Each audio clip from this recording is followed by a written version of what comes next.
Today we're going to talk a little bit about natural climate change. The reality is that we're working to understand how climate changes naturally without human interference. And there's lots of data to support our understanding of how climate change has occurred in the past, why climate change has occurred in the past, and that gives us a good basis for understanding how abnormal human-induced changes are in the climate record. So what we want to do today is talk a little bit about how climate changes naturally. What are the factors that influence climate in the long term? And this is in chapters 3, 4, and 5 of your book. We want to talk about how we know how climate has changed in the past. So we're going to talk a little bit about proxy data. Proxy data is basically data that we can use as a substitute for not having a true technology recorded temperature climate data set. And thirdly, we want to talk about what is the nature of climate change through time. What has been the nature of the temperature changes based on our proxy data records. So just a few things to start. First of all, climate versus weather. Let's differentiate between those two things. Climate refers to long-term weather patterns. So typically we're looking at the aggregate of of weather patterns over months, years, decades, centuries, thousands of years. That constitutes climate. Whereas weather is daily and really weekly temperature and precipitation patterns. So weather is basically short-term, and climate is the aggregate of long-term weather trends. So we're talking about climate as we proceed through this material. Now, right off the bat, we need to recognize that climate is always changing through natural processes. Climate change is natural, climate change is normal. So we want to investigate how climate changes on its own before we look at how human activities are changing the nature of climate patterns. So chapter 3 in your book talks a little bit about energy from the sun and how different factors associated with that create a change in climate. So first of all, they talk a little bit about how fluctuations in the amount of solar energy hitting the Earth is a naturally occurring thing. So, for example, in the long term, we understand that the total amount of radiation that the sun is emitting varies through time, over thousands and thousands of years. So the amount of electromagnetic energy the sun is releasing changes naturally over very long periods of time. The other thing that affects the climate of the Earth in the short term are sunspots. Patterns of sunspot activity have been studied for hundreds of years. We've actually been recording the number of sunspots since 1755. We have records going back to that time of people observing changes in sunspot activity. So you may have heard of sunspots. This is when we observe on the surface of the Earth dark spots emerging. And we used to think those dark spots meant that the total amount of electromagnetic energy leaving the sun was decreasing. We used to think that those dark spots actually reflect cooled spots.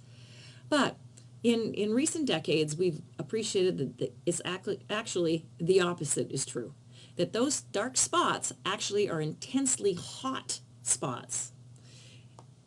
And if we look at the documentation of the change in sunspot activity through time, we found that during periods of high sunspot activity, which is about every 11 years, we actually receive more radiation from the sun, and we can actually document an increase in the Earth's temperature, versus when there are very few sunspots, which basically occurs between the peak sunspot activity cycles, we actually see a decrease in the amount of energy, and it's like cooling in the Earth's temperature.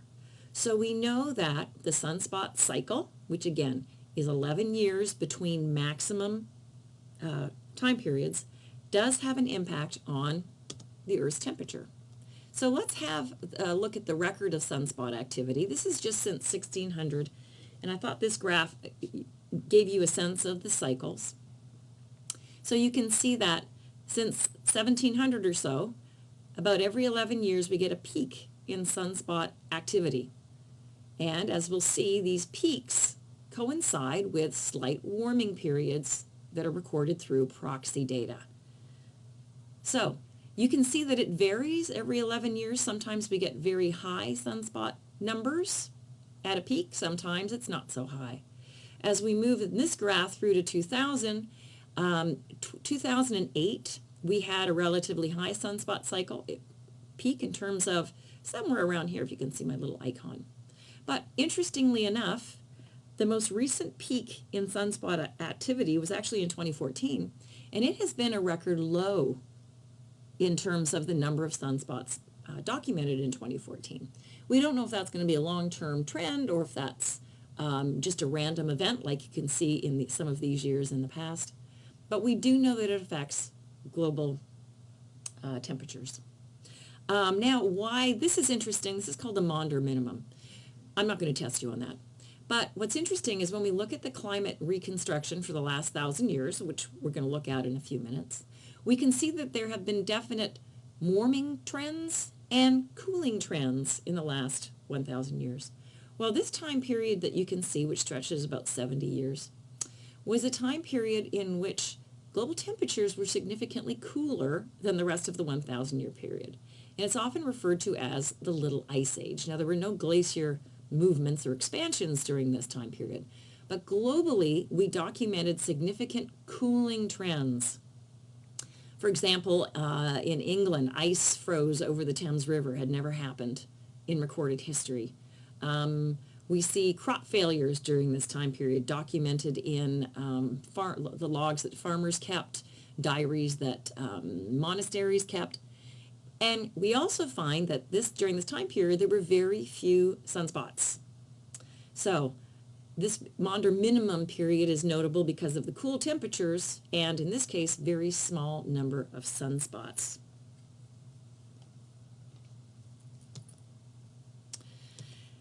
Now, other things that affect changes in climate that have to do with energy from the sun. And again, this is material from Chapter 3. The effect of orbital parameters on the radiation budget of the Earth. They're called Milankovitch cycles collectively.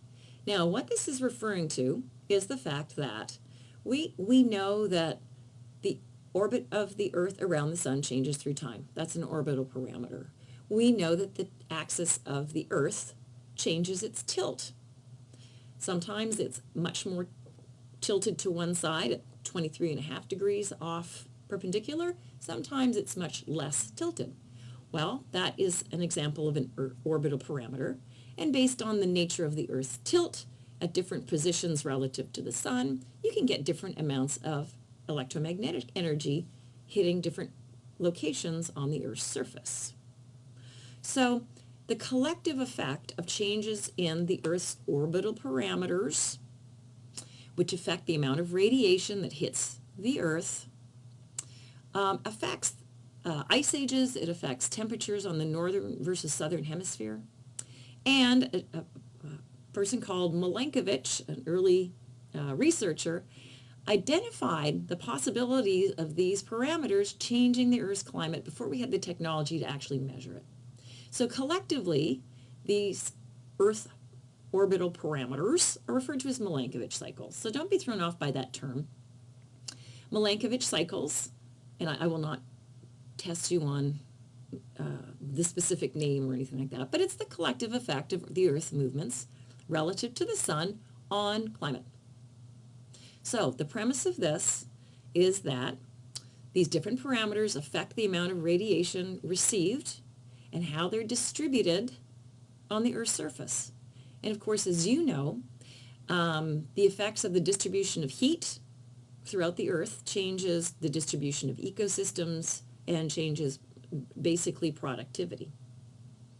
So these Earth orbital parameters include, these are the three main ones that we're interested in, something called eccentricity, something called tilt, and something called the precession of orbit. Now your text will go into all kinds of details on this in terms of numbers and time frames and radiation budget values. Don't worry about any of that. The only thing I'm concerned with is that you understand how these things happen naturally and that they can affect the total amount of energy that hits the surface of the Earth, which can initiate ice ages, interglacial periods, and significant changes in average temperature and, of course, precipitation. So let's just have a look on the next slide. Just the basis for what your textbook will talk about in Chapter 3. So, for example, eccentricity refers to the fact that the Earth's orbit around the Sun changes over a period of 1,000-year cycles. So, sorry, 100,000-year cycles. Now, this is described a little bit below, but essentially the nature of the Earth's orbit around the Sun, so here's the Sun in the center and here's the Earth, it goes from a relatively circular orbit to a relatively perpendicular orbit in which the Sun orbits very, very far from the Earth over those time periods, over a cycle of 100,000 years, from being relatively circular to a very long oval-shaped orbit, and reverting back to a more circular orbit over a 100,000-year period. Clearly, this is going to affect the temperatures on the surface of the Earth. So you can imagine that when the Earth's orbit is this very long kind of oval orbit, this is when you're going to see glacial periods. When it is very tight around the Sun, you're going to see more even distribution of heat, and this will be your true interglacial periods. The other thing that affects the amount of energy that the Earth experiences from the Sun is the nature of the tilt of the Earth on its axis and how it changes through time. And it basically wobbles over a period of 40,000 years. So you can see here the representation of the Earth being, more or less up and down. It never truly is up and down, to being more of an angular tilt. And again, whether it's tilted when it's closest to the Sun versus less tilted affects the distribution of heat on the surface of the Earth. And the other thing, the time of perihelion. Now, don't worry about the specific terms here, but the idea here is the time of perihelion refers to what is the nature of the Earth's axis at the closest point to the Sun. So, when it's closest, is it angled in one direction or in the other direction? This has an absolute impact on the distribution of heat and energy over the surface of the Earth through time. So, as you're reading through the material in that section, please don't be thrown off by all the specifics and the scientific units and the time period. It's the concept of how these orbital parameters affect the climate is what I really want you to understand. Now, Chapter 4 deals with changes in the Earth's climate based on Earth's reflectivity. So, as you're reading that chapter, they're going to discuss several different factors. The most important are albedo. Now, albedo refers to Earth surface reflectivity. And this is based on the reality that of all the energy that enters the Earth's atmosphere, we've talked briefly about the fact that, less than 50% actually hits the surface of the Earth. Some of it is reflected by clouds in the atmosphere, some is bounced around in the atmosphere, works its way right back out again. But some of it hits the Earth's surface, and depending on the nature of the material that it's hitting, it will reflect in different ways. So, for example, ice and snow has very high albedo, has very high reflectivity. And so what that means is when the energy from the Sun hits those surfaces, a lot of it reflects right back into space without actually performing any function. It's not warming up the surface of the Earth. So that kind of surface has high reflectivity, which means when there's a lot of white surfaces, bright surfaces on Earth, a lot of the energy is reflecting right back into space. But think about what happens during maybe interglacial periods when there isn't so much ice on the surface. There are more darker colors, whether it's leaves or trees or grasses or water. Those have much less reflectivity. And so when energy from the Sun hits those surfaces, they're much more likely to absorb some of that energy, store it, and then re-emit it as heat. Now, what that means is with less surface albedo, less reflectivity, the surface of the Earth has a chance to heat up more, so you'll get higher temperatures. One of the concerns with global climate change is we are seeing the Arctic ice pack melt at faster rates over the last couple of decades. Now, the Arctic has a lot of land underneath it, so when the ice melts, what happens is you have dark surfaces exposed. Now, what that means is energy that would normally be reflected is being stored and re-emitting as heat. Now you're seeing the Arctic temperatures increase more than they normally would during the Arctic summer, and not as much ice and snow in the winter means less reflectivity, so overall Arctic temperatures are slightly warmer in the past.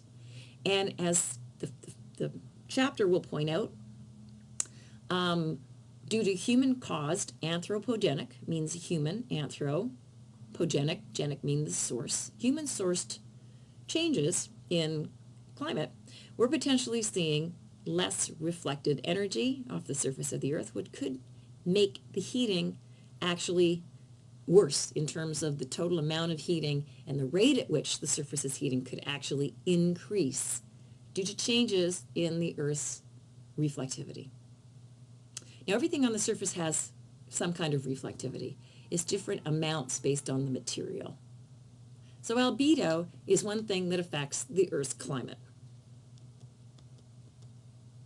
Now, the other thing that's important are aerosols. Aerosols are small particles in the Earth's atmosphere, can be made up of different materials. But the idea is, with a lot of aerosols in the atmosphere, natural, we can start with, those reflect radiation, reflect electromagnetic energy, and disperse it before it can hit the ground. So when there are a lot of aerosols in the atmosphere, some of the radiation, electromagnetic energy that hits the surface of the Earth is reflected right back out again. And that can create a net cooling effect on the Earth. So we know that catastrophic events, for example, volcanoes, volcanic eruptions, and meteor strikes, can release huge amounts of particulate matter, which is aerosols. And that can reflect a lot of energy before it gets to the surface of the Earth. And we have measured and noted absolute cooling of global temperatures during those time periods. So, for example, major volcanic eruptions in the early 1800s, 1811, 12, 13, created huge amounts of aerosol in the atmosphere. That aerosol, that particulate, lingered for years and actually created a mass cooling effect over the surface of the Earth. How do we know that? Well, we're going to talk about proxy data. There were records of farmers who kept diaries of how there was ice on, there were frosts in June in New England. Farmers that would put their laundry, hang it out to dry in July, would find it frozen in the morning. So we know that the global temperatures cooled due to those events. So aerosols can have a big impact. Now, there are other things that also affect changes in climate. For example, shape and location of the continents. We know over the last 200 million years, of course, Pangea, one mass, continental mass, 200 million years ago. Due to tectonic forces, those continents broke apart and, of course, are constantly moving due to actions or processes in the Earth's crust and the asthenosphere.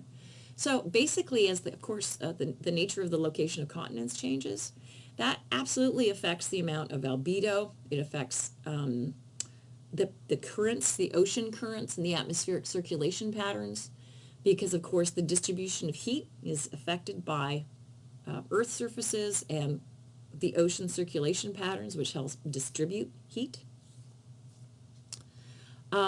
We also know that the composition and concentration of gases in the atmosphere affect temperatures. So chapter 5 in your book talks particularly about carbon as a main heat-trapping gas, heat-absorbing gas, that has changes naturally through time, but of course, due to human actions, anthropogenic sources, we're seeing increases in the amount of carbon dioxide, which means increase in the amount of heat that's being trapped, which means increase in the average Earth temperature, which we know can affect regional global climate patterns. So Chapter 5 will deal with largely the greenhouse effect, the role of carbon in that process. I'm going to augment that material with another PowerPoint presentation that will talk about some of the other gases that contribute to global climate, global temperature, so that you're aware of some of the other greenhouse gases and what humans are doing to contribute to the buildup of those gases. Now, how do we know that global climate has been changing?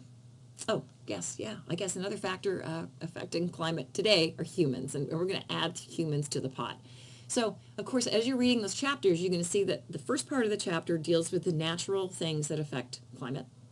Then there's a section on anthropogenic caused change. Anthropogenic is human-caused change. And then there's a section on responses. And, of course, as a human dimension, responses are really significant. There are some things that we really can't change.